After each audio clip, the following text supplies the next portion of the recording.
మాయానంద స్వామి. చెప్పు కనకం. ఏం లేదు స్వామి, మా ఆతిథ్యం స్వీకరించావు, మీకు సంతోషమే కదా? సంతోషమే. మీ రాకతో ఈ ఇల్లు పావనం అయ్యింది గాని ఎక్కడ వస్తువులు అక్కడే, ఎట్టుంటే అట్నే ఇత్తడి విత్తడిగాను, రాగివి రాగివిగాను, పనికిరాని ఫ్రిడ్జులుగానే ఉండాయి. మధ్యాహ్నం ఆతిథ్యం తీసుకున్నందుకు ఇవన్నీ చింతపండు పెట్టి తోమి తళతళలాడేలా చేయమంటారా ఏమి? అయ్యో అపచారం! అంత చండాలమైన పనులు నీతో ఎందుకు చేయిస్తాను? అలాంటి ముష్టి పనులు చేయడానికి మా ఇంట్లో 2 కోడళ్లున్నారు, తోడేళ్లాంటోళ్ళు. నా ప్రాణాలు తోడేస్తుంటారు. ఒకటి ఇక్కడ ఏడ్చింది, ఇంకోతి అమ్మగారింటికి పోయింది. అది కూడా రాగానే ఇద్దరితో అవన్నీ తోయించుకుంటాను.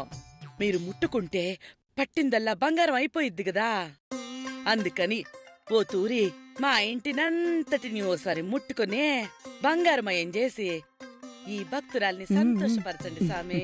అంత పెద్ద గోల్డ్ స్కీమ్ అంటే కొంచెం టైం పడుతుంది బాలిక. 2 గంటలు పట్టినా పర్లేదు, మొత్తం అంతా బంగారమయం చేసేయండి. శిష్య, గురూజీ సెలవి. గురూజీ చూడండి, ఇదంతా బంగారమయం చేయాలంటే దానికి ప్రత్యేకమైన పూజ చేయాలి. ఆ పూజకు కావాల్సిన ఏర్పాట్లు మీరు చేయాలి. పూజా సామగ్రిగా ఇంట్లోనే ఉన్నాయి, తీసుకొచ్చి పెట్టేస్తాం. కొబ్బరికాయ, అగరవత్తులు. పూజ అంటే అది ఆషామాషి పూజ కాదు, దానికి కావలసిన సామాగ్రి ప్రత్యేకం. కొంప తీసి యాటలు గీటలు నరకాలంటారా ఏంది? కవి ఖుషీకా బీగం. అయ్యో, స్వామివారికి ఆగ్రహం వచ్చినట్టుంది. సరే, పూజకు కావలసిన సామాగ్రి లిస్టు రాసుకోండి. తిరుపతి, శిష్యస్వాములు చెప్పేది గుర్తు పెట్టుకుని లిస్టు రాసుకో. సరేమ్మా. 2 బుట్టల రోజా పూలు, 4 బుట్టల మల్లెపూలు, 1 డజన్ ఆపిల్ పళ్ళు, కిలో బాదం పప్పు, కిలో పిస్తా పప్పు, అలాగే ఒక 10 జతల కొత్త రెడీమేడ్ డ్రెస్సులు, నా సైజుకు సరిపోయేట్టుగా 42 షర్ట్ సైజ్, ప్యాంట్ సైజ్ 34. అయ్యో, ఇవేం పూజ సామాగ్రి సామి? ఇవన్నీ కొనాలంటే దాదాపు 10,000 రూపాయలు పైనే అవుతుంది. పూజ అంటే కొబ్బరికాయ, కర్పూరం, అగరత్తులు అనుకుంటాం గాని ఇవన్నీ ఏంది సామి? ఖుషీకా బీగం. అయ్యయ్యో, మళ్ళీ స్వామివారికి ఆగ్రహం తెప్పిస్తున్నారు. టెంకాయి, కర్పూరంతో చేసేదానికి ఇదేమైనా మామూలు పూజ? గోల్డ్ స్కీమ్ పూజ. దానికి కావలసిన శక్తులు సంపాదించాలి అంటే ఇవన్నీ పుష్టిగా తీసుకోవాలి. అసలు మీకు ఈ రెడీమేడ్ ప్యాంటు షర్ట్లు ఎందుకు సామే? స్వామివారు పూజలో ఉన్నప్పుడు దశావతారాలు ఎత్తుతారు, 10 రకాల డ్రెస్సులు మారతాయన్నమాట. లేకపోతే శక్తులు ఎలా వస్తాయి? మీ ఇల్లు బంగారం ఎట్ట అవుతుంది? కనుకో ఎందుకో నాకు కొంచెం కూడా అతకట్లేదే, ఎక్కడో కొడతా ఉంది. నువ్వుండమ్మా ఊరికే. అయితే అయింది ఎదో ఖర్చు. 10-15 వేలు పోయినా రేపు లక్షల్లో కోట్లలో డబ్బులు పడుతుండాయి. నువ్వు గమ్ముగుండు. రే తిరుపతి, కావాల్సిన ఏర్పాట్లన్నీ చెయ్యి. సరేమ్మా. నేను నీతో మాట్లాడాలా? సామే, మీరు ఈ లోపు ధ్యానం చేసుకుంటా ఉండండి. నువ్వు రామ్మా. పొండటి, అమ్మ సగం బుట్టలో పడిపోయినట్టే. జాగ్రత్తగా మెయింటైన్ చెయ్యి, గట్టాలో మీసాలు ఊడిపోకూడదు. అట్నే అట్నే.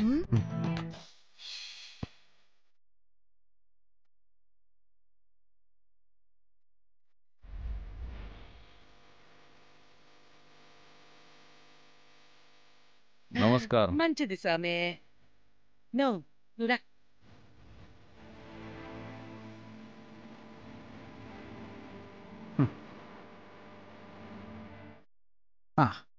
చెల్లాయ్, మాయానంద స్వాముల వారు వినపడిద్ది.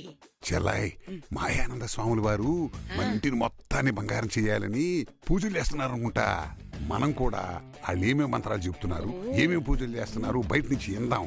వాళ్ళు వెళ్ళిపోయిన తర్వాత అదే మంత్రాలు, అదే పూజలు ట్రై చేసి మన ఇల్లు మొత్తాన్ని బంగారం చేసి వదలు పారేద్దాం. అవునన్ను స్కూల్లో పిల్లకాయలో పరీక్షల్లో కాపీ కొట్టినట్టు నువ్వు కూడా జాగ్రత్తగా ఇని ఆ మంత్రాలు నేర్చుకో. అప్పుడు ప్రపంచంలో మనమే పెద్ద కోటేశ్వర్లో. అవునవును, ఒక్క మంత్రం కూడా పులిపోకూడదు. జాగ్రత్తగా ఇందాం.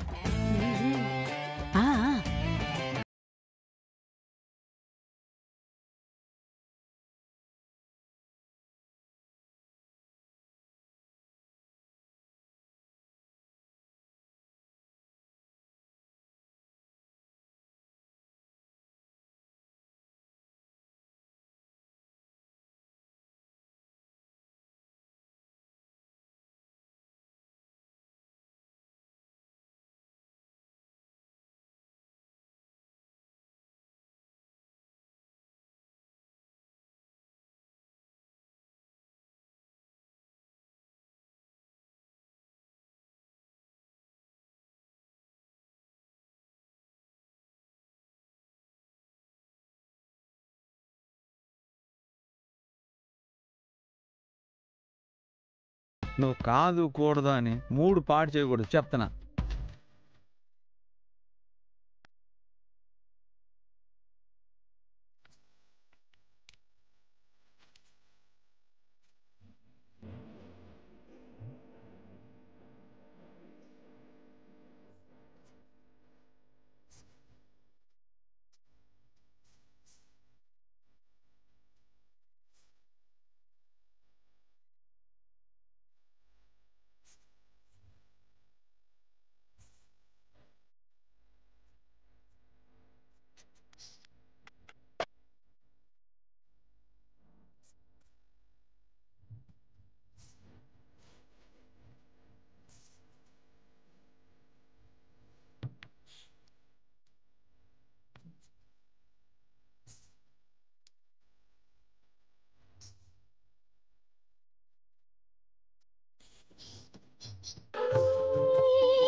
చెల్లయ్, ఈ పాట ఏంటంటే భక్తి పాట లేదు, రక్తి పాటలా ఉంది. అవునన్ను, నాకు కూడా అదే డౌట్ వస్తుంది. ఏదో తేడా కొడుతుందన్నా. చెల్లయ్, ఇక లాభం లేదు. నేను వెళ్ళి తలుపు తట్టొస్తా. నువ్వు స్వాములన్నా వద్దు. లేదు చెల్లయ్, ఇదేదో ఖచ్చితంగా తేడాగా ఉంది. నువ్వు ఉండి చెప్తా.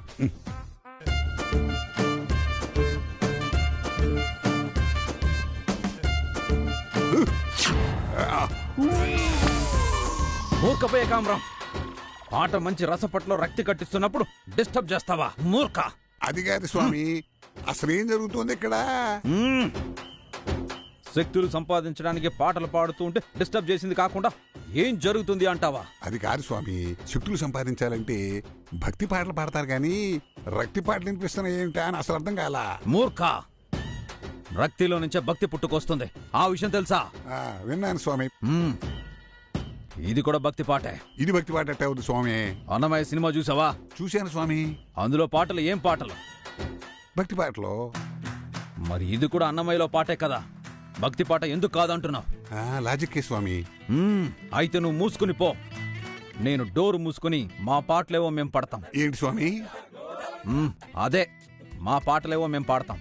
అలాగే స్వామి, పాడుకోండి పాడుకోండి.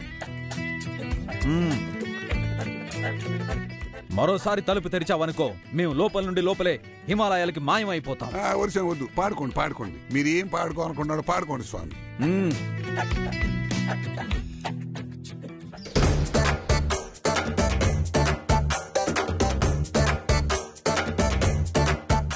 ఏందన్నా? లేదు చెల్లయ్, నేనే కన్ఫ్యూజ్ అయ్యా. రక్తిలో నుంచే భక్తి పుట్టుకొస్తుందంటగా, పైగా అన్నమయ్య పాట. అన్నమయ్య పాట అంటే భక్తి పాటేగా. ఆ సినిమాలో అన్ని భక్తి పాటలే. పాడుకోండి పాడుకోండి. చూపే బంగారమాయనే ఓ లెక్క మాటే మాణిక్యమాయనే.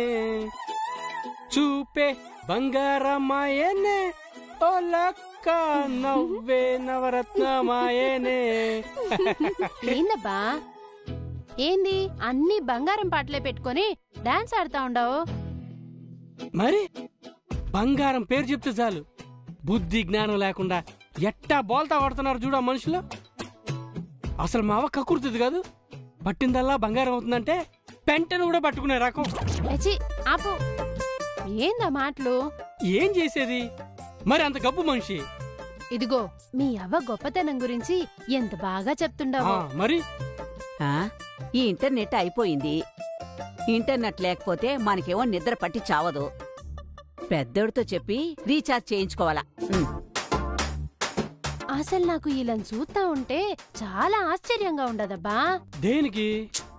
కాదు, మీ అమ్మ మీ మామ ఊర్లో వడ్డీల కోసం అందర్నీ పీడించుకొని తింటారు. వాళ్ళకిట బంగారం ఆశ చూయించేసరికి ఏమీ ఆలోచించకుండా ఆ మనుషులను తీసుకొచ్చుకొని లోపల పెట్టుకుని ఉండారు. అందుకే ఆశ్చర్యంగా ఉండదు.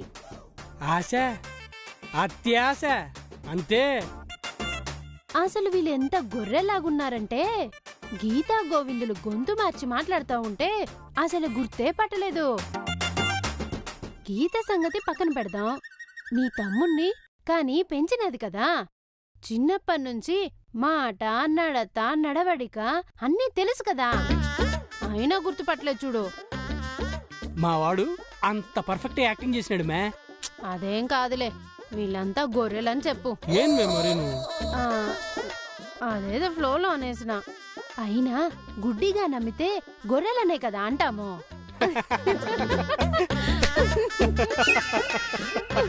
పెద్దోడ్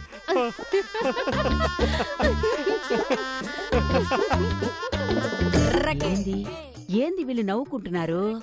ఇదిగో ఏమైనా బంగారం కోసం ఇట అడ్డంగా బుక్ అయిపోతారని నేను అస్సలు అనుకోలా. ఏంది బంగారం అంటా ఉంటారు? పెద్దోళ్ళు ఊరికే అన్నారా, కాసులు చూస్తే శవం కూడా లేచి కూసుంటాదని ఆశ. అసలు ఆ స్వామీజీ కోసం వీళ్ళు ఎంతెంత డబ్బు ఖర్చు పెడతా ఉండారు చూడు. పెట్టనే అంతా ఖర్చు పెట్టిన తర్వాత రేపు తెలుస్తుంది అంతా. ఏంది వీళ్ళు ఖర్చు అంటా ఉండారు, తెలిసొస్తది అంటా ఉండారు? ఏదో జరుగుతుందే. ఇదిగో ఇంకో విషయం, నువ్వు కొంచెం జాగ్రత్తగా ఉండు. లొడాని ఎక్కడ పడితే అక్కడ వాగి అసలు విషయం బయటపడేటట్టు చేయకు. అయ్యో నేనెందుకు వాగుతాను, నేను చాలా జాగ్రత్తగా ఉంటాను. నువ్వే వాగుతావు. ఏంది వీళ్ళు వాక్కూడదా అంటా ఉన్నారు? దేని గురించి? చూడు, స్వామీజీ శిష్యుడు, ఇది మాత్రమే గుర్తుండాలా, వేరే ఇంకేమీ గుర్తుండకూడదు నీకు. అట్నే అసలు స్వామీజీ వాళ్ళు తప్ప గీతా గోవిందులు గుర్తే ఉండరు. ఏంది స్వామీజీ అంటున్నారు, గీతా గోవిందు అంటున్నారు? ఏం జరుగుతుందేడా? ఏదో ఇది చేస్తా ఉండారు, కాని పెడతాను. ఒరే పెద్దోడా,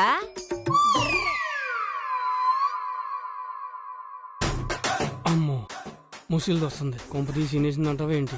ఏమో తెలియట్లా, ఇన్నదంటే సచ్చినామే. ఏంద్రా ఏం చేస్తుండారు? ఏం చేస్తున్నావా? ఏమీ లేదే. నాకంతా తెలిసిపోయిందిరా, నేనంతా విన్నా.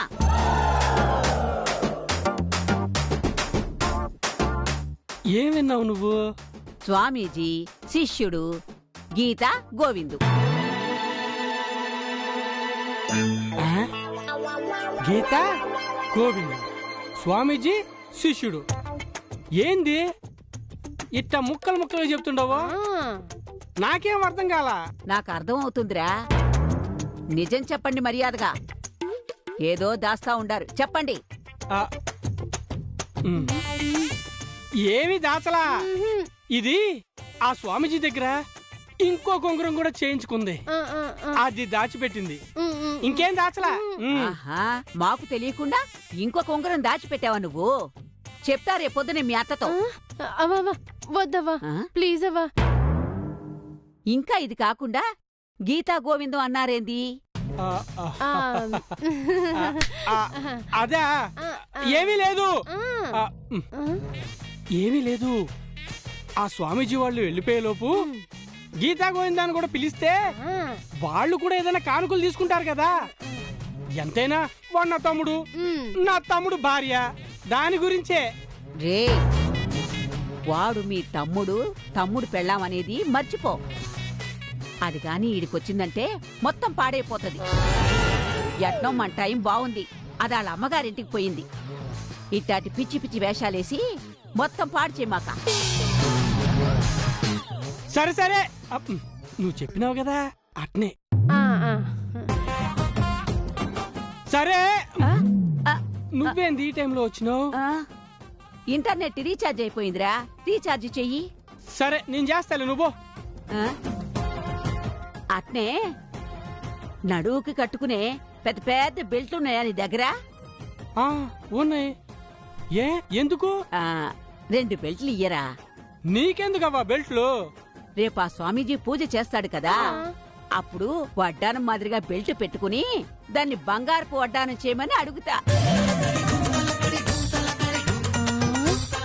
అవో నీకు సమాధి కొట్టాలవ్వా. ఆ? చిచి, నీకు పెద్ద విగ్రహం పెట్టాలి. మామూలు తెలివితేటలు కాదు. మరేమనుకున్నావు? ఆ బెల్ట్లు తీసిపెట్టు. సరే సరే, పొద్దున్న తీసి పెడతాలే.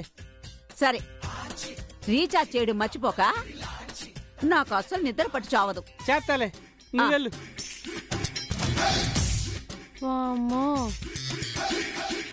చూసావా మా ముసల్దే? బెల్టులు నడుగు కట్టుకొని దాన్ని బంగారం చేయమంటంట. మామూలు తెలివితేటలు కాదు ముసలిదానికి, కంత్రీది.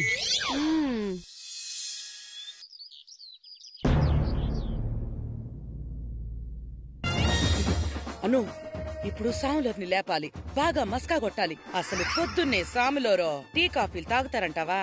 లేకపోతే అమృతం లాంటివి కావాలంటే మనం ఏం చెయ్యాలా?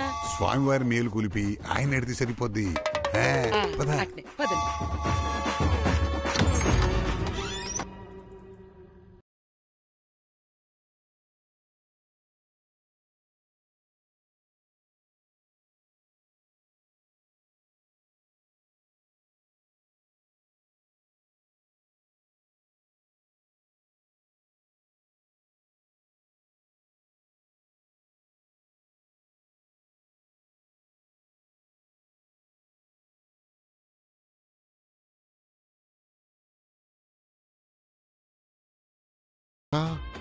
బుక్ అయిపోయాడు రైడా.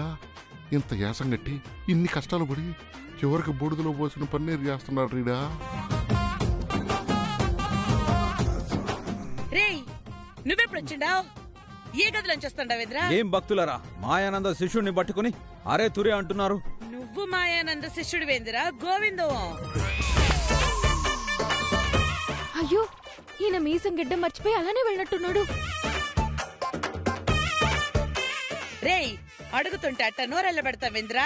చెప్పు. వామ్మో, నేను గడ్డాలు మీసాలు అతికించుకోకుండా నిద్రలేచి అట్నే వచ్చేసినట్టున్నానే. ఇప్పుడు ఎట్రా స్వామి? భక్తులకి శుభోదయం. శిష్య, ఏమిటి సంగతులు? మా గోవిందుని పట్టుకుని శిష్య అంటావేంది స్వామి నువ్వు? మీ గోవింద నవ్వుతున్నారేంది స్వామి? నేను ఎంతకాలమని ఈ మాయా ప్రపంచంలో ఉంటాను, అందుకని నా శిష్యుడికి నా శక్తుల్ని దారపోస్తున్నాను. మీరు మీ సుపుత్రుణ్ణి బాగా మిస్ అవుతున్నట్టున్నారు. మీ పుత్రుణ్ణి తలుచుకుంటూ నిద్రపోయినట్టున్నారు. అందువల్ల నా శిష్యుడిప్పుడు నా శక్తి ద్వారా మీ సుపుత్రుడిగా మీకు కనిపిస్తున్నాడు. అవునా? అవును. అంటే ఇప్పుడు నా కొడుకుల అవతారం ఎత్తాడా మీ శిష్యుడు? అవును, నా మాయాజాలంతో ఎన్ని అవతారాలైనా ఎత్తుతాడు. అయితే ఒక్కసారి నీ శిష్యుణ్ణి నా పెద్ద కొడుకు మాదిరిగా కనిపించమను. ఇక్కడికిక్కడే ఆ మాయాశక్తుల్ని చూపిస్తే మీరు మూర్ఛపోతారు. శిష్య, గదిలోకి వెళ్లి తలుపు వేసుకునము. తలుపు తెరిచిన వెంటనే వాళ్ల పెద్దబ్బాయిలాగా దర్శనమిస్తావు. అలాగే స్వామి. ఇంకా చూస్తున్నావేంద్రా, దొడ్డి గుమ్మంలో నుంచి ఆ గదిలోకి పో. పో పో పో.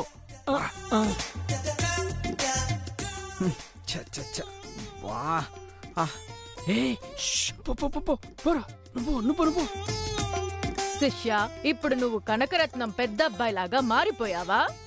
మారిపోయిన గురువుగారు. మరి వేయించేయి.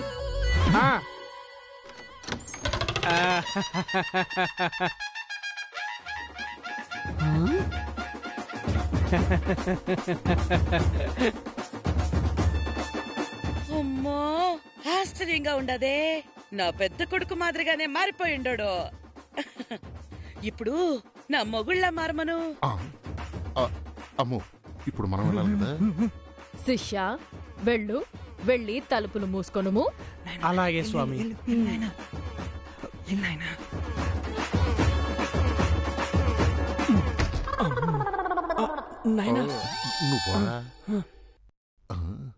శిష్య, నువ్విప్పుడు ఈవిడ భర్తలాగా మారిపోయావా?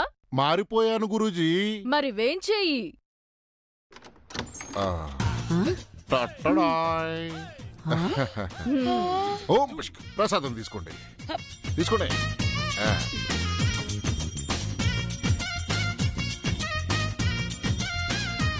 ఓయమ్మో, నీ శిష్యుడు నా మొగుళ్ళ మారిపోయిండడే.